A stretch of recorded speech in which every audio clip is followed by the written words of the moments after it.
So last எபிசோட்ல நம்ம பார்த்தது மேடம் ஜூ சாகடிச்ச அந்த பர்சன் சியோக் தான் அப்படின்றது டோய்க்கு தெரிஞ்சிருக்கும். இதுக்கு மேல உங்களை உயிரோட விடக்கூடாது அப்படின்றதுக்காக சியோக் அவங்களுடைய கழுத்து நெரிச்சு அவங்களை சாகடிக்க ட்ரை பண்ணிட்டு இருப்பான். சோ அதுக்கப்புறம் என்ன நடக்குது அப்படின்றத இன்னைக்கான வீடியோல பார்த்துடலாம்.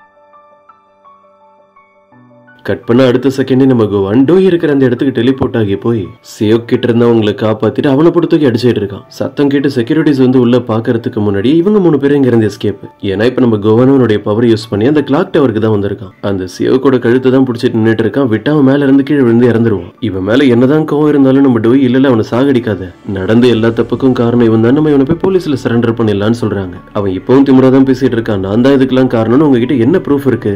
கோவான் சொன்ன அப்புறம் தான் அவனுக்கு விஷயம் தெரியுது. எங்க கிட்ட ஸ்ட்ராங்கான ஒரு எவிடன்ஸே இருக்கு. உன்னோட வைஃப் அவங்க போலீஸ் ஸ்டேஷனுக்கு போய் நீ பண்ண எல்லா தப்பையும் சொல்லிட்டாங்க. சியோக்கு இத்தனை வருஷமா எல்லாரும் முன்னாடி நல்ல முதல்தான் நடிச்சிட்டு இருந்தா. இப்ப அவனால இதெல்லாம் ஏத்துக்கவே முடியல. கோவானோட கையை தட்டி விட்டுட்டு அவனே மேல இருந்து கீழே குதிச்சிடறான். இங்க நடக்கிறதெல்லாம் பார்த்து பயந்து போய் டோய் கூட அவனை ஹெல்ப் பண்றதுக்காக போறாங்க. கோவன் தான் அவங்களை தடுத்து நிறுத்தி விடு, இதுல நம்ம எதுவும் பண்ண முடியாது, சியோக் பண்ண தப்புக்கு அவனுக்கு ஒரு சரியான முடிவு தான் கிடைச்சிருக்கு அப்படின்னு. இப்ப ஸ்வானை காட்டுறாங்க. போலீஸ் கிட்ட இருந்து உங்களுக்கு இன்ஃபர்மேஷன் கிடைச்சிருக்கு. ப்ராப்பர்ட்டி பதவிக்கெல்லாம் ஆசைப்பட்டு அந்த சியோக்கு அவனோட அம்மா அப்புறம் அவன் சொந்த பையனை கூட சாகடிச்சிருக்கான் அப்படின்னு. இப்ப இதுதான் எல்லா இடத்துலயுமே ஃபிளாஷ் நியூஸா ஓடிட்டு இருக்கு. சியோக் இப்ப இறந்துட்டானான்றது மட்டும் உங்களுக்கு கன்ஃபார்மா தெரியல. அவன் மேல இருந்து தண்ணில விழுந்திருக்கான். அவனை தேடிட்டு இருக்காங்க. இன்னும் அவனுடைய டெட் பாடி கூட கண்டுபிடிக்க முடியல. டோய் கூட இப்ப வீட்டுல உட்காந்து நம்ம கோவன் கிட்ட இதை பத்தி தான் பேசிட்டு இருக்காங்க. அவனும் சொல்றான் சியோக் இறந்துட்டானா இல்லையான்னு செக் பண்றதுக்காக நானும் என்னுடைய பவரை யூஸ் பண்ணி அவனுடைய இடத்துக்கு போக ட்ரை பண்ணேன். ஆனா என்னால அங்க போக முடியல அப்படின்னு அவன் கண்டிப்பா இறந்து போயிருப்பான்னு சொல்றான். இவங்களை மீட் பண்ணி பேசுறதுக்காக சான் வந்திருக்கான். அவனுக்கும் விஷயம் எல்லாம் புரியுது. கோவன் போய் பேசின அப்புறம் தான் சியோக்கோட வைஃப் அவனை பத்தி எல்லா உண்மையை போலீஸ் கிட்ட சொல்லியிருக்காங்க. மேல இருந்து விழுந்தவன் இறந்துட்டானான்னு தெரியல. அது இன்னும் மர்மமா தான் இருக்கு. நம்ம டோயும் கடைசியா சியோக்கு இவங்க கிட்ட பேசினதை இவங்க 2 பேர்கிட்டயே சொல்றாங்க. என்னோட அப்பா அம்மா இறந்ததுக்கு காரணமே மேடம் ஜூன் அவன் சொன்னான். அவன் சொன்ன இந்த விஷயத்துல எனக்கு நம்பிக்கை இல்ல. ஒருவேளை இது உண்மையா இருந்தா? இதுல நம்ம கோவனுக்கும் டவுட் இருக்கு. அவன் சேனை கூப்பிட்டு தனியா பேசுறான். உனக்கு என்ன தோணுது? சியோக்கு இந்த விஷயத்துல போய் சொல்றதுக்கு அவனுக்கு எந்த ஒரு காரணமும் இல்ல.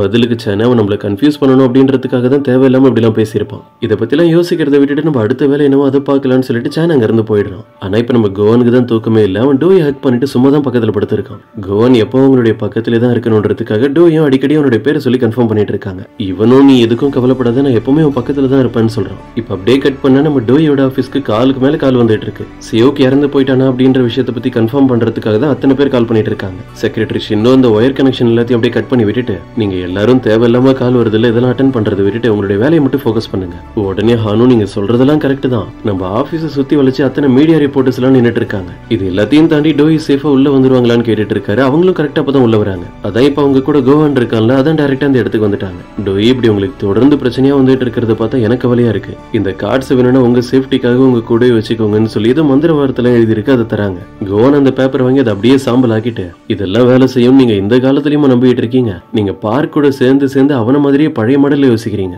பதிலுக்கு செக்ரட்டரி ஷின்னு நான் மறந்துட்டேன், நீங்க ஒரு டீமன் தானே. டோயோட சேஃப்டிக்காக நீங்க அவங்க கூட இருக்கிறதே போதும், கண்டிப்பா அவங்க நிம்மதியா இருப்பாங்க. இதே நேரம் நம்ம சேனை காட்டுறாங்க. அவன் நல்லா தூங்கிட்டு இருக்கான். அவனை மீட் பண்றதுக்காக யூன் வந்திருக்காங்க. உங்ககிட்ட நான் கொஞ்சம் பேசணும்னு பக்கத்துல இருக்க ரெஸ்டாரண்ட் கூட்டு போய் அவங்ககிட்ட உட்காந்து சொல்ல ஆரம்பிக்கிறாங்க. நான் கொரியா விட்டு போறதுக்கு முன்னாடி கடைசியா என்னோட பெர்ஃபார்மன்ஸ் ஒண்ணு இந்த இடத்துல இருக்கு. அந்த ஈவெண்ட்டை பாக்குறதுக்காக நீ கண்டிப்பா வரணும். அப்புறம் நான் உங்ககிட்ட ஒரு விஷயத்துக்காக மன்னிப்பு கேட்கணும். டோயோட உயிரை பத்தி கவலைப்படாம நான் கோவனை காப்பாத்தணும் அப்படின்றதுக்காக என்னென்னமோ பண்ணிட்டு இருந்தால, நான் அப்படி பண்ணது தப்புன்னு எனக்கு தெரியுது. ஆனா கோவனுக்கு ஏதாவது பிரச்சனைனா நான் அவனை காப்பாத்துறத பத்தி தான் யோசிப்பேன். எல்லாத்தையும் கேட்டுட்டு சேனோன்னு இதுல வருத்தப்படுறதுக்கு எதுவும் இல்ல. நானும் உன்ன மாதிரி தான் இருந்தேன். டோய்க்கு தான் இம்பார்ட்டன்ஸ் கொடுப்பேன் அப்படின்னு இவங்க 2 பேருமே கொஞ்சம் சமாதானமா போயிடுறாங்க. இன்னொரு பக்கம் நமக்கு கோவனை தொல்லை பண்ணிட்டு இருந்த அந்த கேங்க காட்டுறாங்க. கோவன் தான் கடைசியா உங்களுக்கு அட்வைஸ் பண்ணி விட்டுருப்பான்ல, என்ன பாஸ்ன்னு கூப்பிடுறத விட்டுட்டு ஒழுங்கா போய் ஏதாவது வேலையை பாருங்க அப்படின்னு. அதனால இவங்க எல்லாருமே ஒன்னா சேர்ந்து ரொம்ப பொறுப்பா ஒரு ரெஸ்டாரண்ட் ஓபன் பண்ணிட்டு இருக்கானுங்க. இப்ப நம்ம கோவனை காட்டுறாங்க. எப்படியோ ரொம்ப நாளைக்கு அப்புறம் அவன் தேடிட்டு இருந்த அந்த டீமன் புக் அவனுக்கு மறுபடியும் கிடைச்சிருச்சு. சியோக்கோட வைஃப் தான் அதை தந்துட்டு அங்க இருந்து போறாங்க. இவன் அவங்களை கூப்பிட்டு கேட்கறான், மேடம் ஜூ தான் டோயோட அப்பா அம்மாவை சாகடிச்சுதான் உங்களுடைய ஹஸ்பண்ட் சொன்னாரு. இதை பத்தி உங்களுக்கு ஏதாவது தெரியுமா? சியோக் உண்மையதான் சொல்லியிருக்கானா இல்ல கன்ஃபியூஸ் பண்றதுக்காக இப்படி எல்லாம் பேசி வச்சிருக்கானா? என்னோட ஹஸ்பண்ட் சியோக் நல்லவர் கிடையாது. ஆனா மேடம் ஜூ பத்தி அவருக்கு தான் நிறைய விஷயம் தெரியும். அப்படி அவர் சொல்லி இருக்காருன்னா கண்டிப்பா அது உண்மையா கூட இருக்கலாம்னு சொல்லிட்டு இவங்க இங்க இருந்து போறாங்க.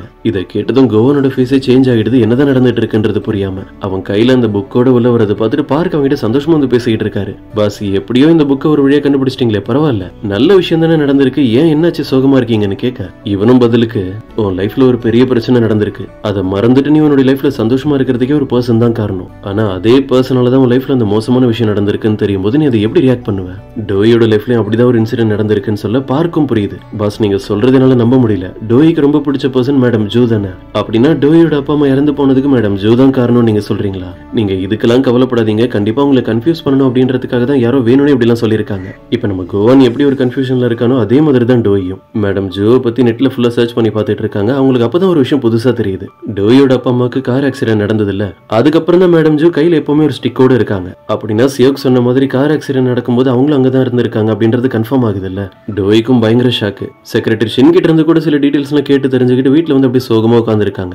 கோவனும் உள்ள வந்து டோய் அமைதியா இருக்கிறத பார்த்துட்டு அவங்களை கூப்பிட்டு பேச ஆரம்பிக்கிறான். கோவன் எனக்கு எது உண்மை எது பொய்னே தெரிய மாட்டுது. என்னோட அப்பா அம்மா இறந்து போன விஷயத்துக்கும் மேடம் ஜோக்கும் கண்டிப்பா ஏதோ ஒரு லிங்க் இருக்கு. நான் என் லைஃப்ல சின்ன வயசுல இருந்தே மேடம் ஜோ தான் எனக்காக உண்மையா இருந்தாங்கன்னு நினைச்சு நான் இப்போ வரைக்கும் சந்தோஷப்பட்டு இருக்கேன். ஒருவேளை அவங்களே இப்படி பண்ணிருந்தா எனக்கு என்ன பேசுறதுனே தெரியலன்னு சொல்றாங்க. கோவனை உங்களை சமாதானப்படுத்துறதுக்காக எவ்வளவு ட்ரை பண்ணி பேசுறான். மேடம் ஜோ உனக்கு உண்மையா அவங்ககிட்ட பாசமா தான் இருந்திருக்காங்க. அவங்க இறந்து போற டைம்ல கூட கடைசியா உனக்கு தானே மெசேஜ் பண்ணாங்கன்னு சொன்னேன். டோய் நான் உன்னை மிஸ் பண்ண போறேன், எனக்கு உன்னை ரொம்ப பிடிக்கும் அப்படின்னு. எனக்கு மனுஷங்களை பத்தி அவ்வளவா தெரியாது, ஆனா 200 வருஷமா எத்தனையோ பேர் இறந்ததை நான் பார்த்திருக்கேன். அவங்களுடைய கடைசி டைம்ல அவங்க சும்மா போய் சொல்றதுக்காக எதுவும் பண்ண மாட்டாங்க. அப்படின்னா மேடம் ஜோ உன்னை ஏமாத்தல, அவங்க உனக்கு உண்மையா தான் இருந்திருக்காங்கன்னு சொல்றான். இதே நேரம் நம்ம டோய்க்கு ஒரு விஷயம் ஞாபகம் வருது. மேடம் ஜோ அடிக்கடி சர்ச்சில் இருக்க அந்த ஃபாதரை மீட் பண்ணி பேசுவாங்கல்ல, அவரை போய் மீட் பண்ணா ஏதாவது தெரிஞ்சுக்க சான்ஸ் இருக்கு. நேரம் கோவனை கூப்பிட்டு சர்ச்சுக்கு தான் வந்திருக்காங்க. கொஞ்ச நேரத்துல அங்க வர்ற ஃபாதர் என்னாச்சுன்னு தெரியல, கோவனை மட்டும் குறுகுறுன்னு பாக்குறாரு. இவனை பத்தி அவருக்கு முன்னாடியே தெரிஞ்ச மாதிரி தான் ரியாக்ட் பண்ணிட்டு டோய் கிட்ட பேசிட்டு இருக்காரு. டோயினி மேடம் ஜோவை பத்தி பேசுறதுக்காக வந்திருக்கிறதா சொல்றேன். அப்ப நம்ம 2 பேரும் மட்டும் தான் அதை பத்தி பேசணும். இவர் இங்க இருந்து வெளியே போக சொல்லுன்னு சொல்லிட்டு நம்ம கோவனை வெளியே அனுப்பிடுறாரு. அவனும் போய் வெளியே வெயிட் பண்ணிட்டு என்ன இந்த ஃபாதர் ஆரம்பத்துல இருந்தே நம்மள ஒரு மாதிரி டவுட்டா பாக்குறாருன்னு யோசிக்கிறான். இப்ப டோய் கிட்ட அந்த ஃபாதர் நடந்ததெல்லாம் சொல்றாரு. நமக்கு ஒரு பிளாஷ்பேக் காட்டுறாங்க. மேடம் ஜோ அவங்க பண்ண தப்புக்காக இவர்கிட்ட வந்து பாவ மன்னிப்பு கேட்கறாங்க. நான் டோயை தத்தெடுத்து வளர்க்க ஆரம்பிச்சதுக்கு அப்புறம் உண்மையா தான் இருக்கேன். ஆனா டோய் அவங்க லைஃப்ல வர்றதுக்கு முன்னாடி மேடம் ஜோ நல்லவங்களாம் கிடையாது, அவங்க ரொம்ப செல்ஃபிஷ்.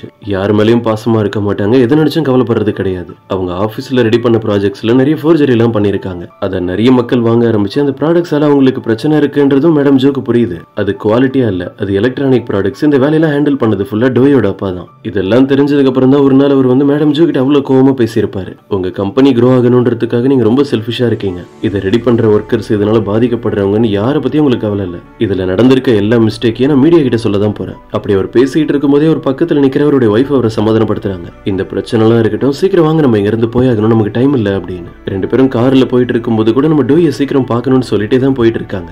திடீர்னு பார்த்தா மேடம் ஜோ அவங்களுடைய கார்ல உங்களை பின்னாடி ஃபாலோ பண்ணிட்டு வந்துட்டு இருக்காங்க பயங்கர கோவமா. உங்க 2 பேரையும் நான் சும்மா விட போறது இல்ல, நான் பண்ண தப்புல நீங்க எப்படி வெளியே சொல்றீங்கன்னு பாக்கலாம் அப்படின்னு. இதே நேரம் டோயோட அப்பா ஓட்டிட்டு இருக்க அந்த கார் பஞ்சர் ஆகி ஏதோ ஒரு இடத்துல போய் மோதி ஒரு பெரிய ஆக்சிடென்ட் ஆகிடுது. இப்ப கான்சியஸா இருக்கிறது அவர் மட்டும் தான். டோயோட அம்மா மயங்கிட்டாங்க. பயந்து போன மேடம் ஜோ அவங்களுடைய கார்ல இருந்து கீழே இறங்கி வர ட்ரை பண்றாங்க. அப்பதான் கோவனுடைய என்ட்ரி. அவன் இந்த இடத்துக்கு வந்ததும் டோயோட அப்பா அவங்க கிட்ட கேக்குறாரு, மறுபடியும் என்னோட விஷயம் நிறைவேத்து, என் ஒய்ஃப்க்கு அடிப்பட்டு அவ இறந்து போற நிலைமையில உயிருக்கு போராடிக்கிட்டு இருக்கா, எப்படியாவது அவளை காப்பாத்து அப்படின்னு. அப்படின்னா டோயோட அப்பா இதுக்கு முன்னாடி அவங்க கிட்ட அவருடைய விஷயம் நிறைவேற்ற சொல்லி அக்ரிமெண்ட்ல சைன் பண்ணிருக்காரு. அந்த 10 வருஷம் முடிஞ்சிருச்சு. அதனாலதான் நம்ம கோவன் இப்ப இவரை தேடி வந்திருக்கான்.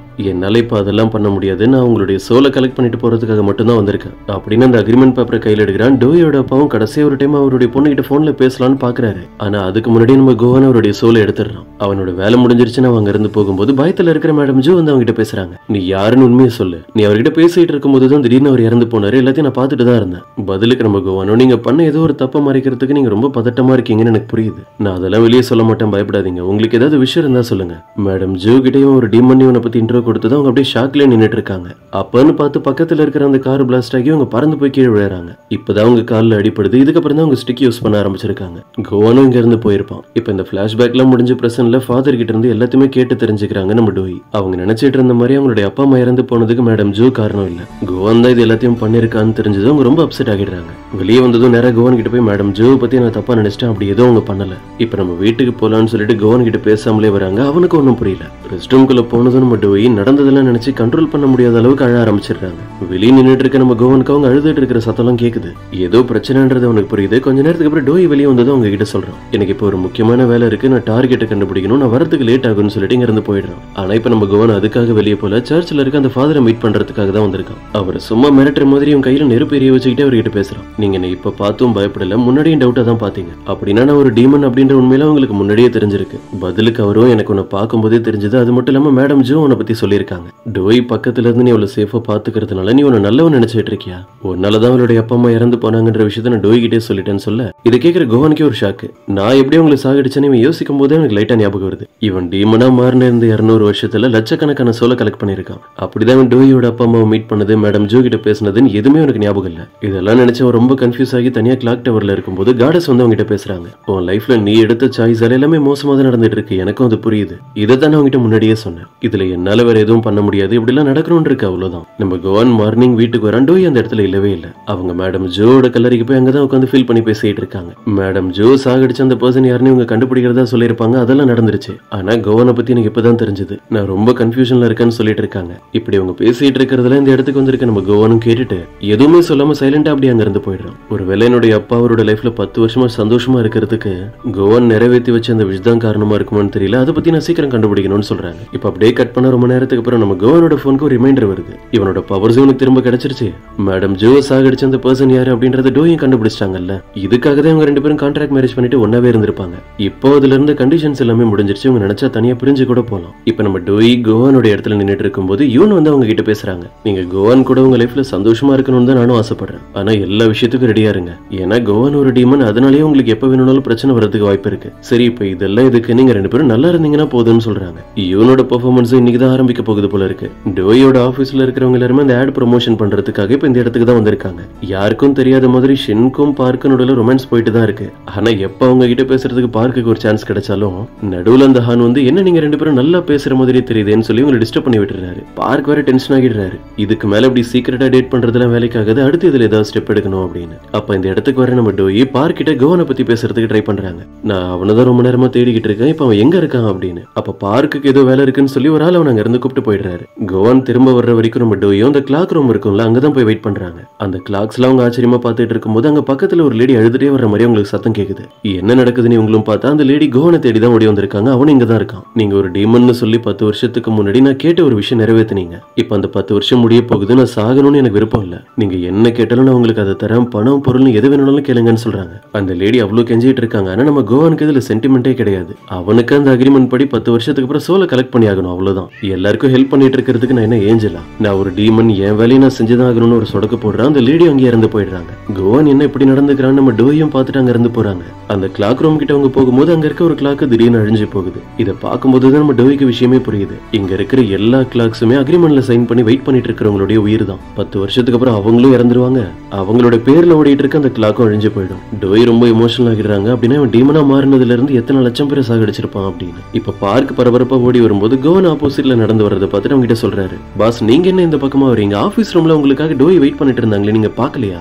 இவனும் பதிலுக்கு நான் இப்பதானே ஒரு லேடியை சாகடிச்சு உங்களுடைய சோலை கலெக்ட் பண்ணிட்டு அங்க இருந்து வரேன். டோயை நாங்க பார்க்கவே இல்லைன்னு சொல்லிட்டு இருக்கும்போதே நம்ம கோவனோட ஃபேஸ் சேஞ்ச் ஆகுது. ஒரு வேளை அங்க நடந்ததெல்லாம் டோய் பார்த்திருந்தானா? அவங்கள தேடி ஓட ஆரம்பிக்கிறான். நம்ம டோய் இந்த இடத்த விட்டு வெளியே வந்துட்டாங்க. அவங்க பயந்து போய் வர்றதை பார்த்துட்டு சான் கேக்குறான், என்னாச்சு உன் ஃபேஸ் ஏன் ஒரு மாதிரி இருக்கு அப்படின்னு. கோவன் அவங்களோட பேரை சொல்லிட்டே வரான். டோய் அவனை பார்த்து பயந்து பின்னாடி போறாங்க. கோவனால இதெல்லாம் ஏத்துக்கவே முடியல, ரொம்ப அப்செட் ஆகிடுறான். டோயே அவனை பார்த்து பயந்து போய் அவாய்ட் பண்ற விஷயத்த. இப்ப அப்படியே கட் பண்ண ரொம்ப நேரத்துக்கு அப்புறம் சான் டோய் கிட்ட உட்காந்து தனியா பேசிட்டு இருக்கான். என்ன ஆச்சு, நீ கோவன் கிட்ட கூட சரியா பேசல, உங்க 2 பேருக்கு நடுவில் ஏதாவது பிரச்சனையான்னு கேட்கறான். பதிலுக்கு அவங்களும் நான் யாரெல்லாம் என் லைஃப்ல ரொம்ப நம்புறனோ அவங்களாலதான் கஷ்டப்பட வேண்டியதா இருக்கு அப்படின்னு அழுதுட்டே அவங்க கிட்ட சொல்லிட்டு இருக்காங்க. இன்னொரு பக்கம் நம்ம கோவனும் காடஸ் கிட்ட உட்காந்து பேசிட்டு இருக்கான். நீங்க அன்னைக்கு என்கிட்ட சொன்னதும் கரெக்ட் தான். நான் டோய் கூட இருந்தாதான் அவன் சந்தோஷமா இருப்பான்னு நான் நினைச்சிட்டு இருந்தேன். ஆனா அவன் இந்த அளவுக்கு கஷ்டப்படுறதுக்கு நான் தான் ஒரு முக்கியமான காரணம். இப்ப நைட் டைம் காட்டுறாங்க.